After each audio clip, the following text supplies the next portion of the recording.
Hello. Hi, hello. Sorry for making you wait. Sorry. Okay. Did you wait long? No, No. Okay. I Thank you. just dream. Yeah. Thank you for saying that. Oh my God. The internet here is so bad. I don't know why. Uh, And like your did you do you staying in a crowded mm, place? no, I'm just staying at my house like usual. I'm just staying at my house as usual. It's Sunday. It's Sunday. I'm staying at my house, but somehow the internet's very bad. Can you wait a moment? And because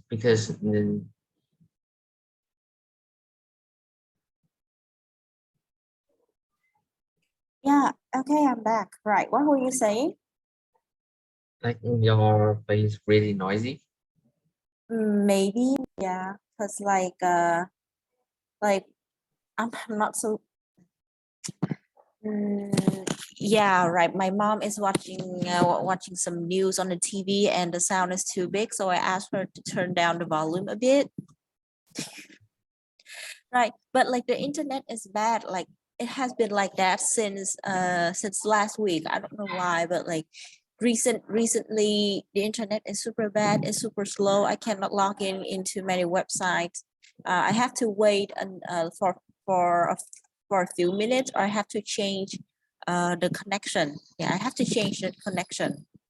Kiểu lâu lâu phải đổi cái wifi trên lầu hay dưới nhà thì mới vô được mạng. Sometimes it's like that. I'm so sorry. Okay. So yesterday we were talking about crimes, right? Different kinds of crimes and some vocabulary related to crimes. If you look at if you look at this page again, do you still remember? Yes. Okay, thank you so much. Right. Right, crime, experiment, expert, legal, illegal, be responsible for, prevention. What is prevention?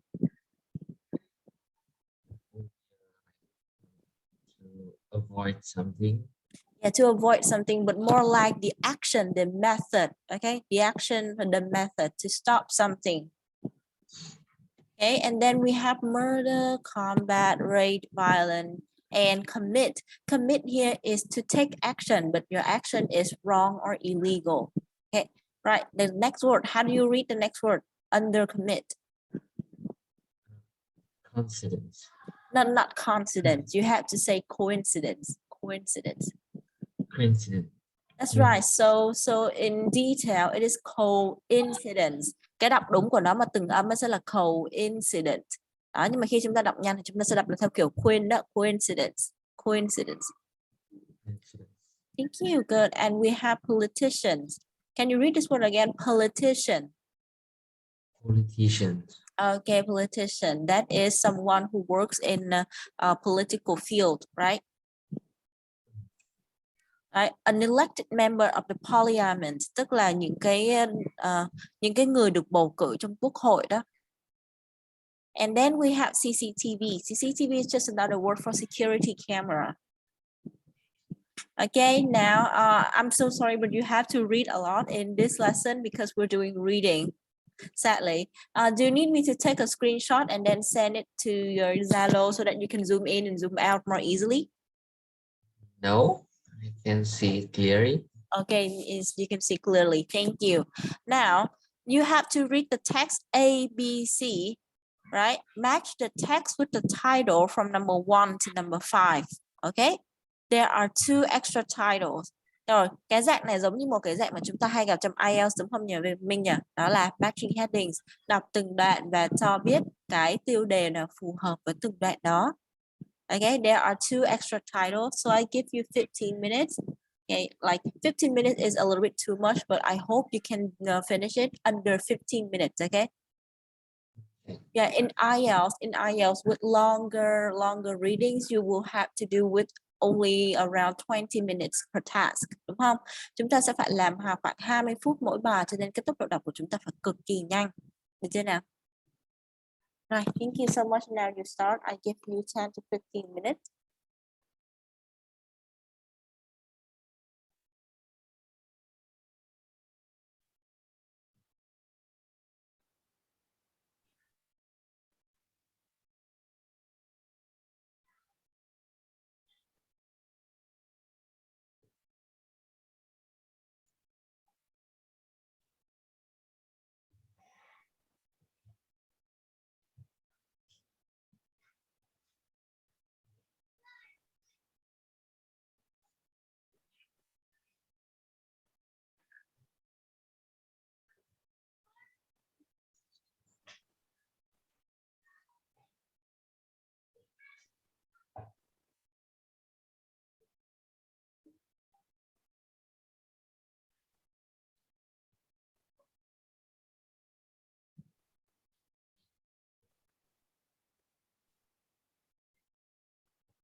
Cái đó không mà.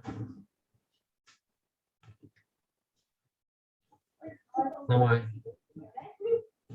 Đúng rồi. Who's coming? My cousins. Okay, your cousin. Wow. Okay, so there's some like spelling mistakes here that this should have been. Oh no. What have I done? I think I have done this passage. Oh, good, you have finished? Yes. Okay, thank you. Right, so is it difficult? No, not really. I just like first I will read the first and the first and like the Last first sentence? sentence. Yes, the Uh-huh. first and the last sentence of each paragraph, and then guess what is the answer. Okay. Then I will read it again. That's a So nice strategy. Nice strategy. Because in order to choose the correct title, you have to know the main idea of each paragraph, right? So the best way to know the main idea of each paragraph is to read the first sentence and the last sentence of each paragraph very carefully to see what the story could be, right? To see what the story could be. For sometimes they won't give you the answer just from reading the first and the last sentence. So if you read the first sentence and the last sentence, you will need to imagine what is happening in the story. Okay? yes. Right. That is so cool. Okay, so can you tell me, paragraph A, what is the correct title for paragraph A? Yes, probably one. One, I've got my eye on you. Okay, so you hear this phrase, did you hear this phrase a lot on movies? What does it mean? I've got Yeah, my eye on you. this I don't really know what it mean, but it's just like you feel you're being followed, you're being Right. watched. That's right. You feel like you're being watched. Okay. I've got my eyes on you. So if you know this hand movement, you will know the meaning. I've got my eye on you. Okay. You know this hand movement, right? It means that I am Yes, watching you. Okay. The person who say this sentence, I've got my eye on you, is determined to follow somebody else or is determined to watch someone else. Okay. So I've got my eye on you. Good guess. Okay. Paragraph B. What is the correct like the title for it? maybe number five. Number five, what is it? Number five is politic works. Politic Yes. works là những cái công việc liên quan đến chính trị, đúng chưa nào? Okay, so what helped you determine that politic works is the correct title?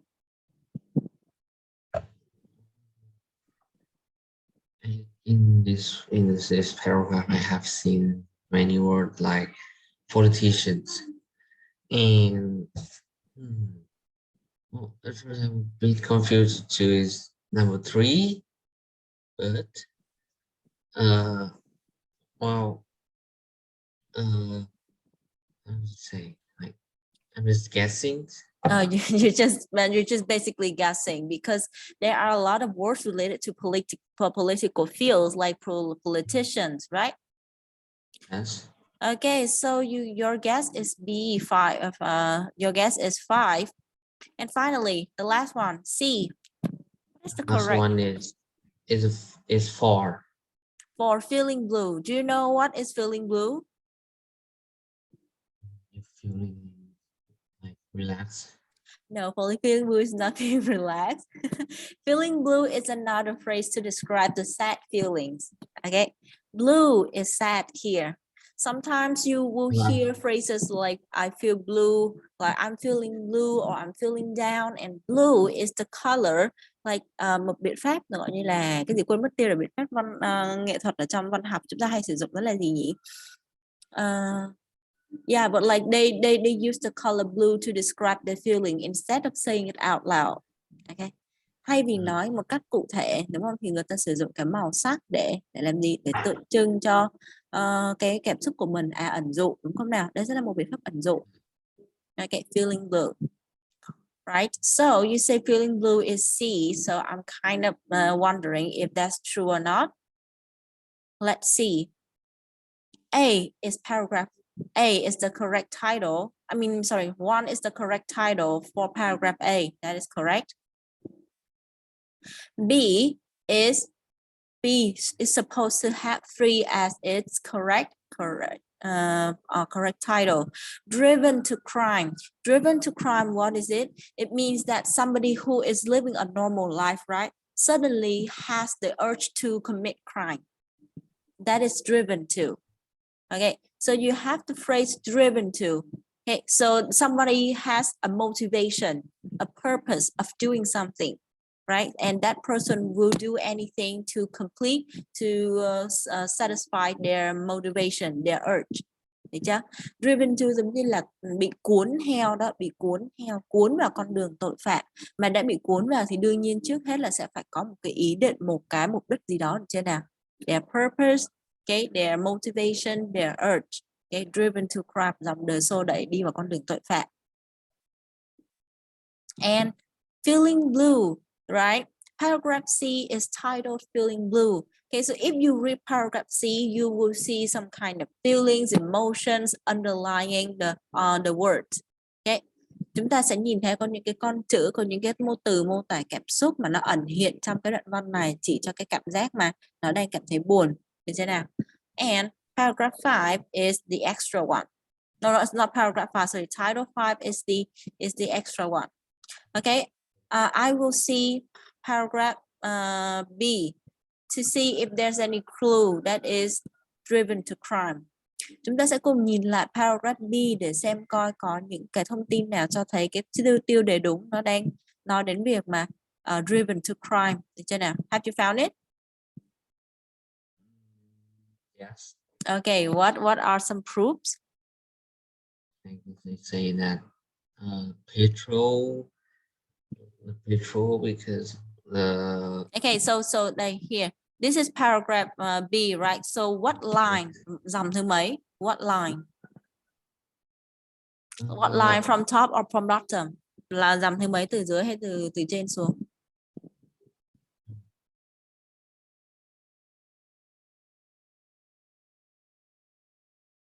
line 5 from the the 5 from the bottom. 5 from the bottom. 1, 2, 3, 4, 5. Okay, so this is it. 5 and 4. 5, 4. 1, 2, 3, 4, 5. Okay, this one. Yes. And this is 4. Okay. Right. So let's see.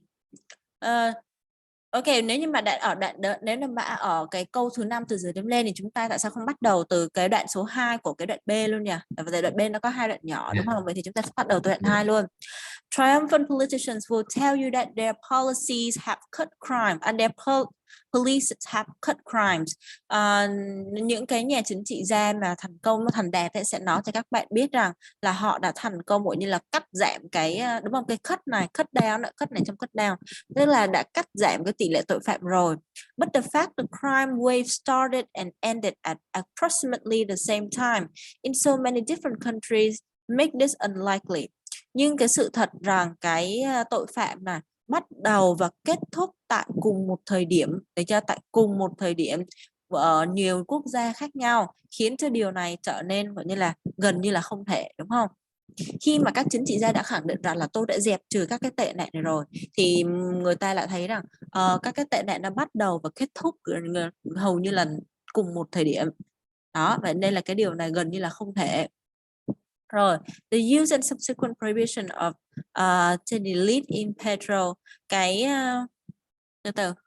However, something did coincide exactly with the rise and fall in crime in all these places. Tuy nhiên, một thứ gọi như là xảy ra cùng một lúc một cách ngẫu nhiên ấy, cùng với cái gọi như là cái tăng và giảm, được chưa? Tăng và giảm trong cái tội phạm, trong cái mức độ cái tăng giảm của cái crime ở những cái chỗ này. The use and subsequent prohibition là cái mức sử dụng và cái mức độ bị cấm của cái cái chất này trong cái petrol, được chưa? Right.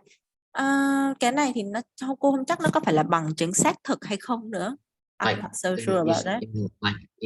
the source, and the next sentence that is as we know for years and live in the pollution because of aggressive behavior.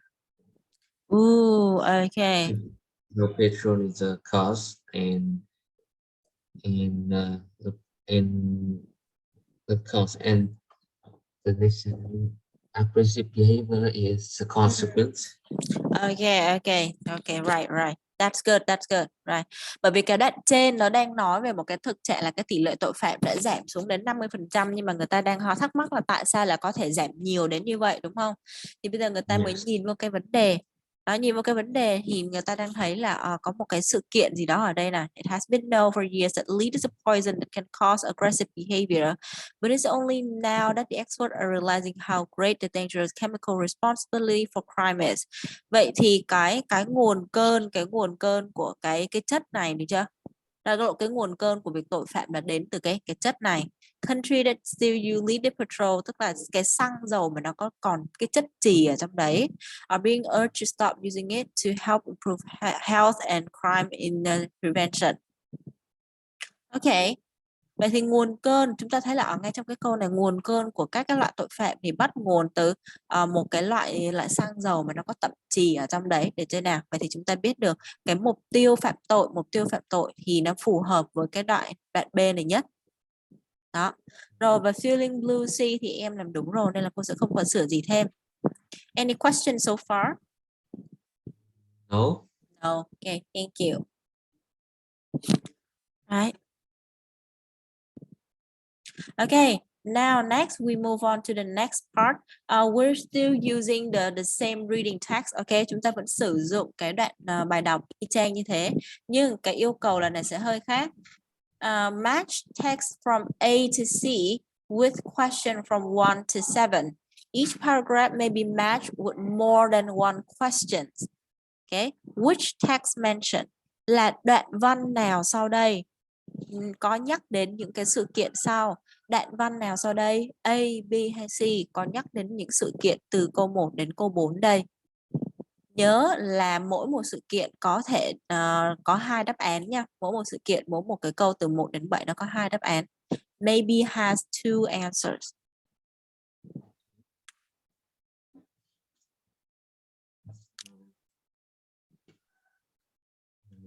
Okay, sorry. Tự dưng cái máy cô bị lag á, cho nên là nó bấm một hồi, bấm cái nút bấm dưới đây là sẽ phát hiện lên đáp án luôn. Rồi, ví dụ như ở trong câu đầu tiên, similar falls in crime in different countries. Chúng ta đọc ở đoạn B và C sẽ thấy có một số câu nó nhắc đến cái việc mà có cái sự giảm đi, để cho có cái sự giảm đi mà nó tương đồng với nhau. Sự giảm thiểu về tỷ lệ tội phạm, nhưng mà cái mức giảm nó tương đồng với nhau ở nhiều quốc gia khác nhau. Để chơi nào? Trong đoạn văn B và đoạn văn C. Đây, ví dụ như chúng ta thấy ở trong đoạn văn B nó sẽ là cái câu rồi nè. Đó. The started and ended at the same time in different countries. Còn cái câu C thì chúng ta phải tìm ra nhé. Rồi, vậy thì tương tự từ câu 2 đến câu 4, đoạn văn nào có nhắc đến những cái chi tiết sau trong câu 2 đến câu 4 nào? Can you look at them? A and C. A and C, okay. Which one? No. A and B. A and B, okay. 50% nha. A fall in the crime rate of under 50%, giảm dưới 50% nha. Giảm dưới 50%. Are you sure is it is A and C? A and B. Oh, it's A and B, right? If under 15%. Yeah, under 50%. Remain A, only A. B, it's B. It's B. So, Get worse. almost all. Almost. Okay. By almost 50% here. It says almost 50%, meaning nearly 50%. So it is under 50%. Okay.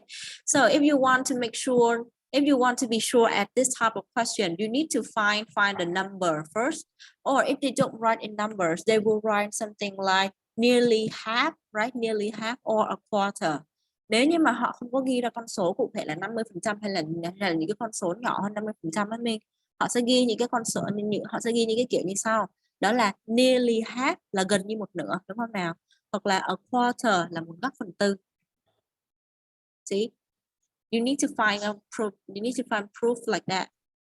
Okay, which paragraph, which text mentioned less crime in a place because of something that was made visible?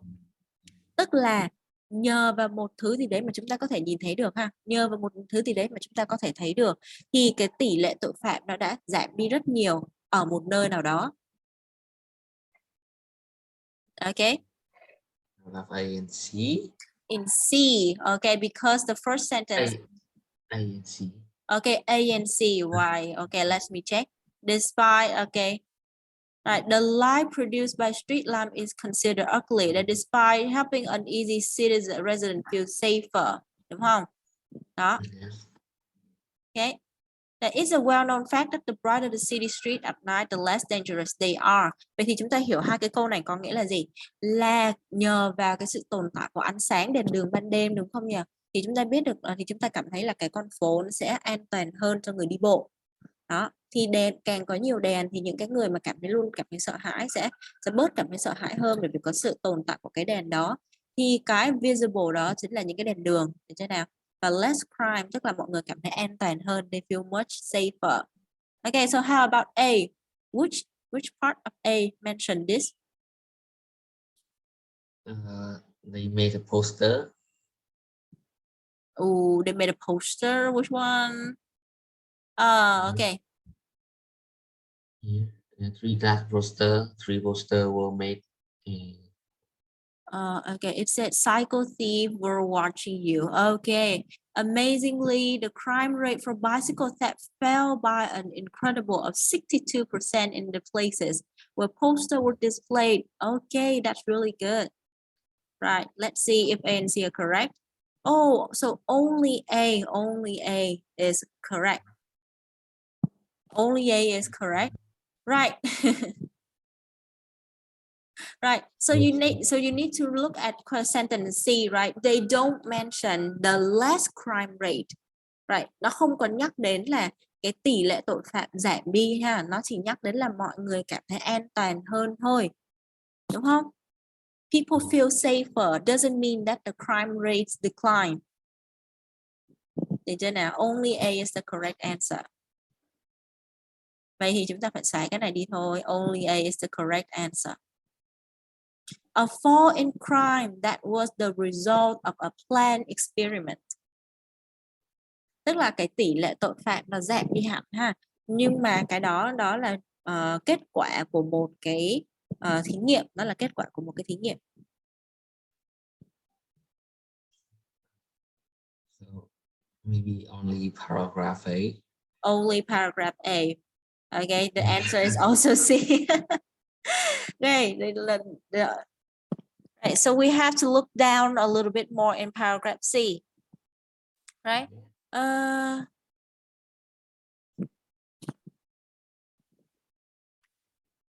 Okay. As a result, in an effort to make the Scottish city of Glasgow more attractive at night, the local council decided to replace the typical yellow lighting in one of the city's main shopping area with street lamp that produce blue light. Okay. Đây là một cái thí nghiệm nè, được chưa?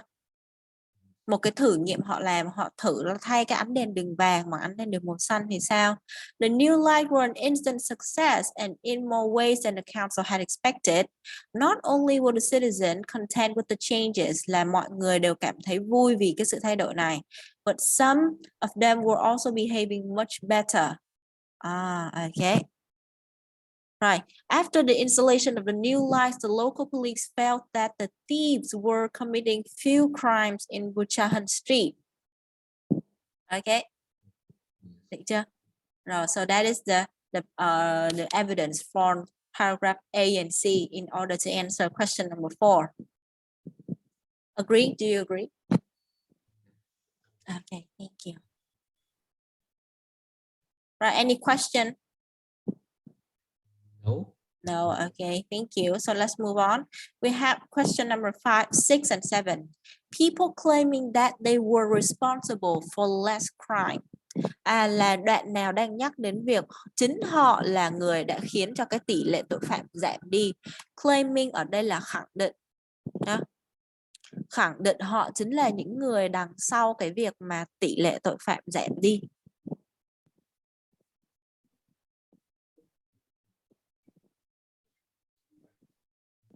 Maybe on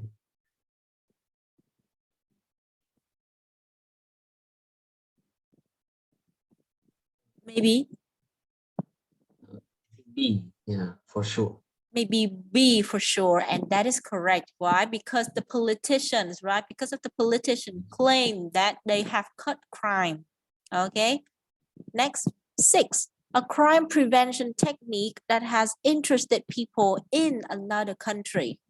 Okay, so they have come up with a method that is so interesting that other people from other country like feel fascinated.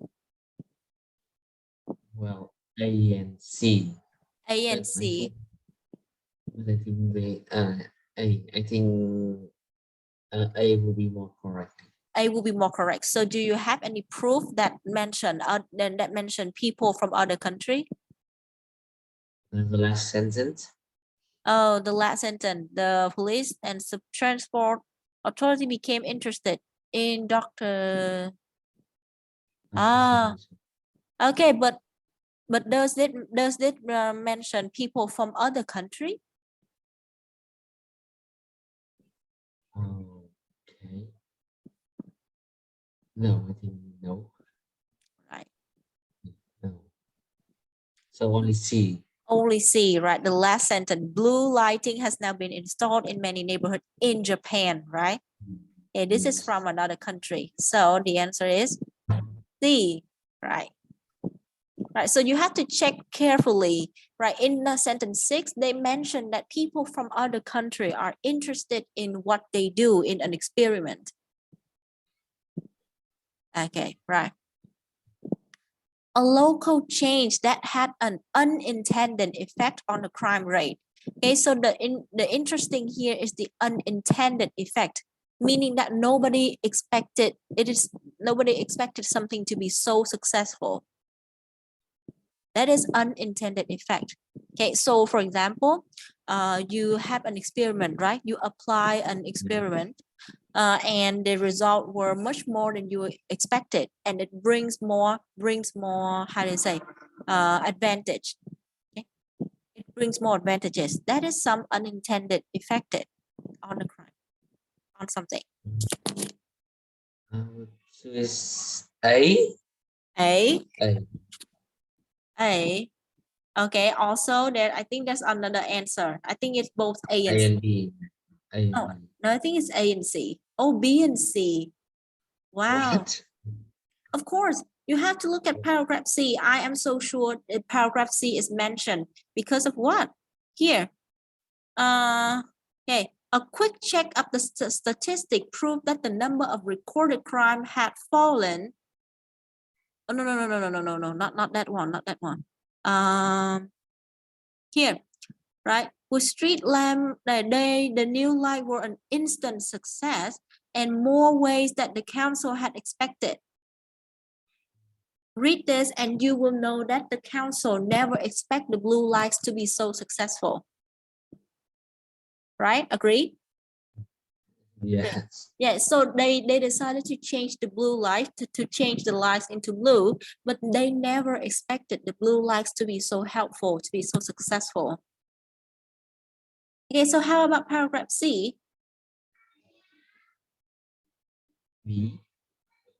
Paragraph B, sorry. And yeah, paragraph B. Yeah, right. In 1999, crime started to fall dramatically, and today it is down by almost 50% across the entire world and continue to fall. The big question, of course, is why? Nobody knows why, right? Yes. Okay, nobody knows why. Okay, so that is paragraph B and C. Right. Discuss the questions about the article. Why do you think Dr. Bateson first put the picture of flowers behind the collection box? Right? So you look at the reading here, you know that Dr. Basin put a picture of some flowers on the wall behind the box for a few weeks, okay, and then replace it with one of the picture of a pair of human eyes, okay. Why do you think Dr. Basin put a large picture of some flowers at first?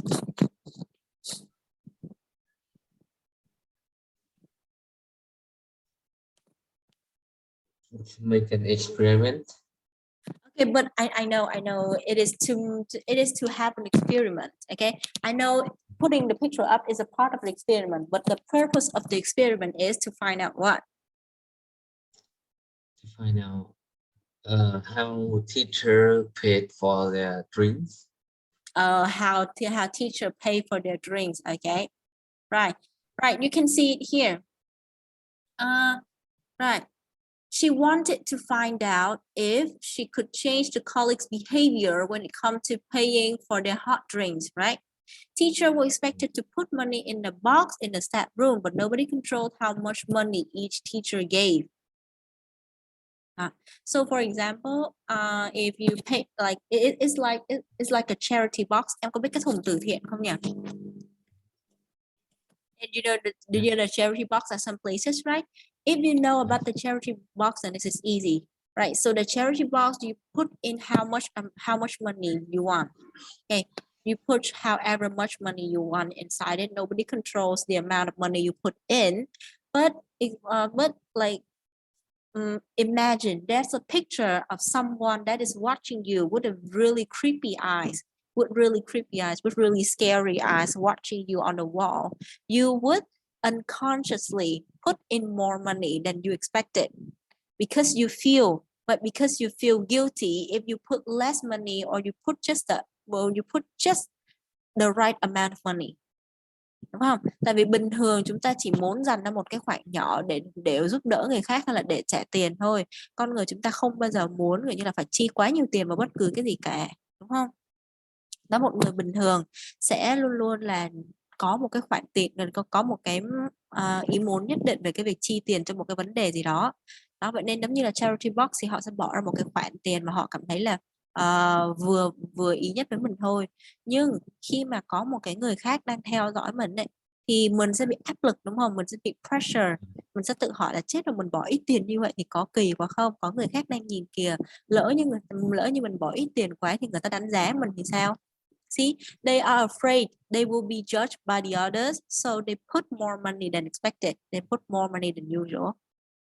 Were you in the same situation?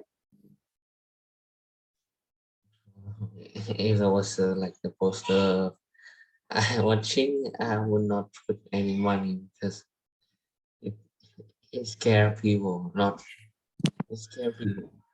Yeah, because Well, it scared people, but they still have to put the money in, right? It's their responsibility to pay for things. Không, trả tiền là cái điều mà họ bắt buộc phải làm. like when they're like a charity food or charity food. Oh, okay, charity box. Yeah, no, cơm từ thiện không? Okay. Like, how to say? Yeah, that's right. Charity lunch, charity meals. Yeah, charity run, charity meal. Like each people take only one meal, but some people will like they will Order more food. Yeah, they will read and take more than one meal. So and like if you post a poster with like creepy eye or a fake camera, yeah, they will they will mention it, and yes, they will take more, and take only one meal. Okay, so you mean that in some restaurant that offer charity meals, right? In some restaurant that offer charity meals. Like for instance, like because of the COVID pandemic, so people in Ho Chi Minh City cannot go outside.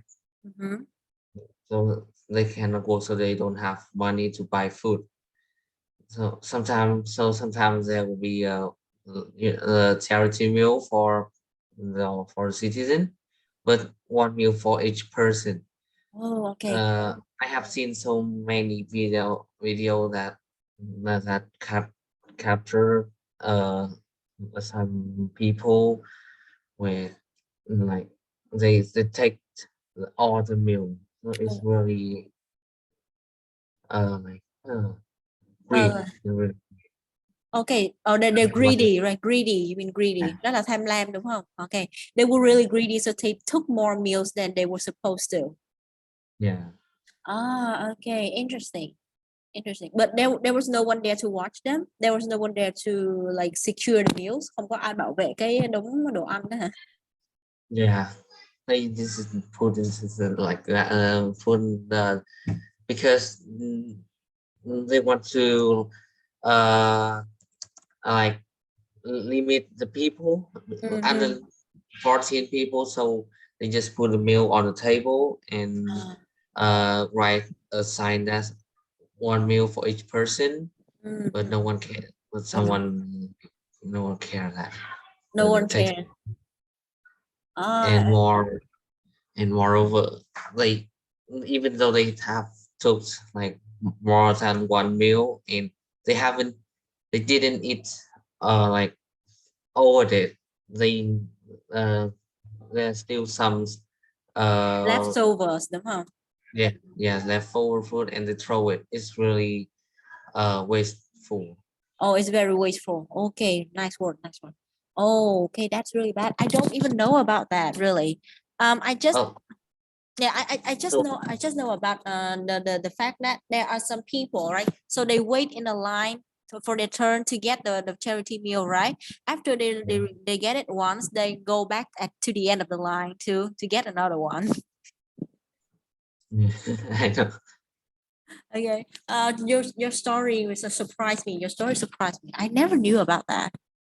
I just wonder that the when the Ho Chi Minh City Mm. was in the pandemic, do you uh do you stay at that time or you go back to your hometown? I went back to my hometown before the pandemic like took over, but sadly the pandemic also affected my hometown. So yeah, so like when Ho Chi Minh City was attacked by the pandemic, I was in my hometown, so I couldn't go to I couldn't go back to Ho Chi Minh City to work. That's one bad thing. Okay, so uh at like after Ho Chi Minh City became a little bit better, uh, Yeah. the pandemic attacked my hometown, so I couldn't go anywhere. So I had to wait longer. See, that's the point. Oh my God. Wow. Okay. Yeah. So like so imagine if at tự gọi như là tại những cái điểm mà phân phát đồ ăn miễn phí ha, tại những cái điểm đó, if at those places there are some securities or there are some people who watch over the meals, nobody would dare to take more than one meal for them, right? Yeah. Yeah, but there Yeah. but because there's no one there, there's no one to guard the meal, there's no one to be the security. People can do whatever they want. Okay, people can do whatever they want, even though they know that it's not right. Okay, can you wait a moment? There's some phone call. Okay, you did a really good job explaining this. Right. So back to the point. Dr. Bateson put pictures of flower behind the collection box to see to see her colleagues' behavior when it comes to paying for their hot drinks, right? Right. To see if they're affected by the creepy eyes. Yeah. To see if they're affected by the creepy eyes she put there. Hey, why might politicians not want to believe the theory about lead patrol? The theory that the lead patrol could eventually lead to more crime. Right. Cái xăng mà có cái xăng mà chứa chì này này nó có thể dẫn đến cái nghĩa là tỷ lệ tội phạm cao hơn, nhiều tội phạm hơn đấy. Vậy thì tại sao một số nhà chính trị gia có thể sẽ không tin vào cái theory này? Okay, think for a moment.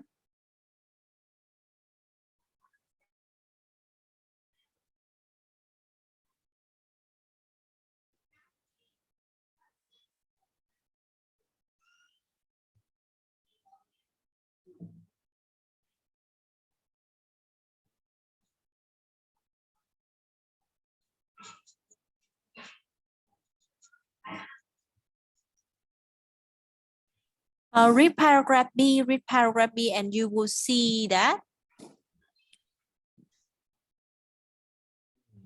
I like the second sentence. What is more, expert told worry president to expect it to get worse. Only it didn't. Yeah, that's right. No, more like the theory of lead patrol. They mentioned lead patrol in the second part of paragraph B. Okay, họ nhắc đến cái lead patrol trong cái đoạn 2 của đoạn văn B. Thì người ta nói là lead is a poison that causes aggressive behavior, đúng không? Đó, rồi. But it is only now that the experts are realizing how great the dangerous chemical responsibility for crime is. Bây giờ những cái chuyên gia mới nhận thấy là cái tiền đó là cái sao ta? Trì chính là cái nguyên nhân sâu xa của một số loại tội phạm, được chưa nhỉ?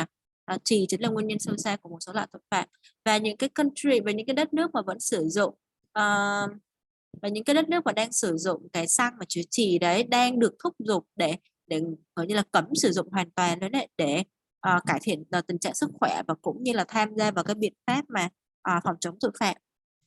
Yeah. Tại vì bởi vì trong xăng có trì thì nó gây hại như vậy, nên nó trở thành một cái đầu mối dây nhợ của những các loại tội phạm đó. Ok, maybe tức là chúng ta hiểu là những cái nhà chính trị gia, politicians tend to make people believe that they can do so many things, they can do so many good things, right? Những cái nhà chính trị gia thường sẽ mạnh miệng thông báo rằng họ có thể làm được rất nhiều thứ, tài năng của họ là như thế này như thế kia, tôi sẽ giữ gìn mà hòa bình, nên là tôi sẽ đảm bảo nền kinh tế cho quốc gia chẳng hạn đó. Cho nên là họ có thể là không tin vào cái theory về lead patrol này để họ muốn giữ cái hình tượng cho mình thôi. Maybe politicians do not want to believe the theory about lead patrol because they want to keep the image that they can prevent this kind of crime. They can maintain the crime rate to be under 50%, things like that. Right? Okay. Number three, we will discuss about this later in the next class, right? I have to go now because it's quite late and we have already reached the time limit of the class. Yeah. Okay. Thank you so much for coming here. So next week we're going to not see each other, right? We're not going to see each other. Yeah. Okay. How long are you going to stay in Hạ Long Bay? I don't know, but maybe that is like the same with when I went to Ho Chi Minh. Oh, so like 3 or 4 days. Yeah. 3 or 4 days. Okay, I hope your trip goes well because the weather is kind of sketchy. The weather is kind of unpredictable at the moment. Okay, it rains, it's sunny, it rains, it's sunny again. Okay. The only thing I wish that hopefully the beach is not crowded. Oh, hopefully the beach is not crowded. Nice wish. But then again, you are going to Hạ Long Bay during the summer, so many people will be there. Expect a lot of people because children are on their holiday right now, and their parents have to go out with the children during this time. Okay, expect the place to be crowded, but I think it's going to be less crowded than March, đúng không? Then at the end of April, đúng không? Tôi nghĩ là sẽ ít hơn, nó sẽ ít hơn vào cuối tháng 4 đầu tháng 5. Bởi vì cái đó là kiểu như tuần lễ vàng, cả cha mẹ và cả học sinh đều được nghỉ, còn ở đây chỉ có học sinh được nghỉ thôi, cha mẹ chưa chắc gì đã được nghỉ. Right. I hope your trip goes well. Okay, I will see you the week after next. Right. Okay. Thank you. Bye bye. Have a good trip. See you. See you.